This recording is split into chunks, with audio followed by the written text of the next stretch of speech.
আসসালামু আলাইকুম।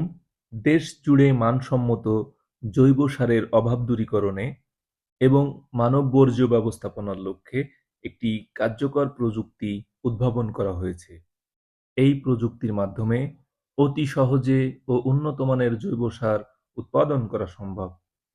সার তৈরির জন্য প্রথমে মানব বর্জ্য সংগ্রহ করে এটি শুকানোর পরে শুকানো বর্জ্যটাকে একটি গ্রাইন্ডিং মেশিনের মাধ্যমে ভালোভাবে গুঁড়ো করা হয়। এরপর সেই গুঁড়ো অংশটি একটি কম্পোস্ট বক্সে নিয়ে পচনশীল পদার্থের সাথে মেশানো হয়। মিশ্রণটি ৫ থেকে ৬ দিন রোদে রাখা হয় অথবা মেশিনের সাহায্যে ৫৫°C তাপমাত্রায় শুকানো হয়। শুকানো জৈব সারকে ধানের তুষ বা কুড়া অথবা কাঠের গুঁড়ার সাথে মিশ্রণ করে এটি প্রস্তুত করা হয়। প্রস্তুতকৃত জৈব সারকে পরীক্ষাগারে পাঠানো হয়। এটি কৃষিতে ব্যবহার উপযোগী হলে এটি মাঠে ব্যবহার করা হয়। এই পদ্ধতিতে কম্পোস্ট সার উৎপাদন খুবই আধুনিক ও মানসম্মত। সবাইকে ধন্যবাদ।